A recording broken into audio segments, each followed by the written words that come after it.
Storytelling isn't about being charismatic. It's not about telling longer case studies. For creative agencies in 2026, storytelling is a strategic tool. It's how you transfer belief before you ever ask for commitment. If a prospect fully believes the problem is real, the solution is possible, and that you are the right partner, price resistance will almost disappear. But most agencies don't use storytelling correctly. In this video, I'll show you the exact storytelling structure high-performing creative agencies use to close deals without pressure. Let's go ahead and break it down. So what most agencies rely upon are portfolio slides, deliverable lists, process explanations. But the reality is that information doesn't actually create movement. And people don't just buy because they understand. The reality is that if they wanted to understand, they would actually do your job. What they end up doing is they really buy because they believe. And if belief forms emotionally before they've justified it logically, then it allows for them to actually fully buy in. And if that emotional buy-in doesn't happen first, the logical explanation ends up feeling like pressure. So the reality is that you need to ensure that they have that emotional buy-in. They need to believe that they can accomplish it, that it is actually possible, and that you are that right partner. And so you do that by actually connecting with them human to human, being able to actually allow for them to articulate their problem, have some clarity as to exactly how it is that they can go about solving it, and ultimately selecting you as the partner. And then we can rationalize the decision that we've already made. The real function of storytelling in sales is that storytelling really is not entertainment. It's about how you actually transfer a belief system to them. And they have to actually believe. And so when it's structured correctly, what storytelling will ultimately do is it creates that emotional identification, how I see myself in this story. It's able to actually normalize a decision, because the reality is that we largely, as human beings, are skeptics, and reasonably so. And how we can go about normalizing the objection of, oh, I feel this, but someone else ultimately felt that as well, it makes things a lot simpler and easier. And it also allows for us to demonstrate transformation. So none of us really truly believe in the easy button, that we do know that it is going to take some transition, it's going to take some work. And the more that you try to sell this like snake oil oriented piece of it, it ends up creating for someone to have more disbelief rather than belief. And again, this is entirely predicated on belief that they have in the problem and the solution and you. And then having an understanding about what that outcome ultimately looks like. Someone had this, they went through this, they accomplished this, allows for someone to feel like it actually becomes possible. The analogy I like to use here is nobody is going to be convinced to get on an airplane if no one had ever flown one before, right? The first airplane that was ever flown, people did not want to get on it. And the reality is that you only feel comfortable getting on an airplane today because millions of people do it. And they happen every single day. And largely we know that they're relatively safe. It's very uncommon for there to be destruction. And it allows for us to feel more comfortable. So understanding what the outcome actually is and that other people have accomplished it. Prospects don't just buy the result, they buy the feeling that they're looking to achieve. The reality is the result is a means by which for them to identify themselves. So this is how this feels now, and this is how this should feel instead. And that's the emotional shift that you want your prospect to feel. I feel this, I want to feel this, and you are going to be that connective tissue between the two. And so as you actually follow this framework, this emotional kind of story arc, I want you to walk through each one of these different pieces. So step one, you're going to talk about the negative emotion, the before feeling. I want you to describe how the client felt before they solved the problem. So, they were feeling like a failure. They weren't sure that they were capable. They had tried so many times and they thought maybe it was them. And then two, you want to talk about the concrete problem. So exactly what it was that was going on within their business. So the factual situation of what they were facing. So you're going to describe the problem now, the actual true black and white description of it. Three, you're going to talk about objections. So the reality is that every single person, every single prospect, every single client you ever worked with asked you some kind of question that made them worried that this potential direction may not be the right one. And I want you to hit them head on. And it allows for them to feel comfortable with this direction. So you're going to say things like, They weren't sure that working with an agency would work because an agency is not going to know them as well as they know themselves. Or they thought that they could solve this internally, that they had the people already in-house to allow for this to happen.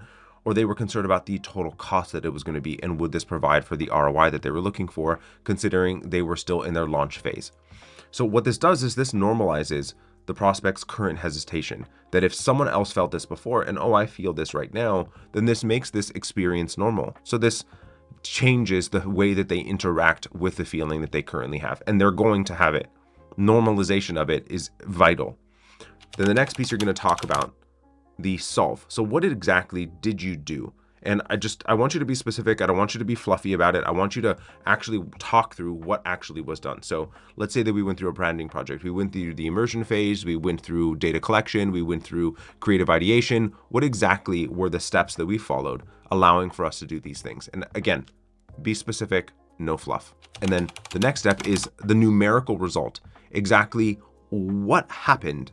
What was it? Revenue increase? Did we increase conversion rate? Did we reduce costs? Did we increase the amount of deal pipeline? What exactly did we accomplish? And you do want to get specific in numbers. And then finally, the positive emotional shift, the after. How do they feel now? They feel relieved, they feel confident, they feel in control, they feel proud, they've been able to create for financial security for their family, send 3 of their kids to college, like the reality of how they feel now. And what you are ultimately selling is the before negative emotion to the after positive emotion. And it's an incredibly important shift. That emotional shift is what actually sells. And that's what every single human being on the planet is buying. They rationalize it with numbers. They rationalize their emotional experience with a motivation, a business outcome. But what they ultimately are buying is that emotional shift. And the reason why this structure reduces resistance is that when a prospect hears is that this feels like us, what they end up thinking is that this feels like us, and they've had the same doubts. Someone else had the same doubts as we do. They solved it. It worked. This is possible. You start to have a greater amount of motivation that allows for them to have movement. And so they start to rehearse and start to attach themselves to the same transformation. And emotionally, they've already kind of started to step into that future version of themselves. And now they're more willing, more able to actually make the sacrifices that are necessary to achieve that emotional outcome. And that may be time investment, that may be money investment. And then now all they have to do is have the numbers that then justify the decision. So allowing for you to be able to create here, I emotionally want this, and now I can rationalize this choice I've already made with the numbers. Emotion first, logic second. How and when do you want to use this specific framework? The reality is that you're going to use this in sales calls, and how you want to do this is 2, maybe 3 oriented scenarios within the call. You're going to actually go through and do this. You're going to talk about it in that moment. So as they talk about a key component of a problem that they've been facing, a huge amount of a goal that they're wanting to accomplish, and you have a story that fits very well into that story arc of what they're wanting to accomplish. It's like, hey, this reminds me of a prior client. And then you can just start to tell the story and start to walk them through it, allow for them to ask questions. You're going to make it conversational, and you're going to walk through each one of those steps that I articulated. This is how you actually want to talk about stories. You're going to do the same thing when you're actually presenting proposals, when they bring up the question of like, oh, I hear you. That's a very normal thing that comes up. It actually reminds me of a similar conversation that I had with X, Y, and Z client. And then you can utilize it in your proposal presentation when you're going through these case study pieces. The piece that's really important is that you want it to feel authentic, and you don't want it to feel too rehearsed. So you want to talk through each one of these pieces. So I want you to be sure that you're actually talking about in the total story arc, the before, the objection, the solve, the result, and then how they felt after. That's ultimately how they're going to get from one step to another. Where most agencies go wrong is they miss the negative emotion, the objection, why people wouldn't have wanted to buy. They want to avoid that at all costs. And then they miss the emotional outcome, which is the thing that ultimately is necessary. It's the most important component. I feel this, but I want to feel this, which is a big motivator across the entire planet. And then 2, the objection. I feel this, and I'm concerned about this particular component of moving forward here, but someone else felt this way. It makes it simple. So they jump straight to this specific creative. They jump straight to the deliverable pieces. This is how it's going to work. It's step 1 to step 12. And it doesn't actually allow for them to build the right motivation. So without the tension, there's no movement. Without emotion, there isn't going to be any commitment. And so the emotion first piece. So only when you hit emotion, you're able to create that inspiration, but it ends up becoming vague. But if you only hit logic, then you sound too rational and it feels a bit cold and it just falls flat.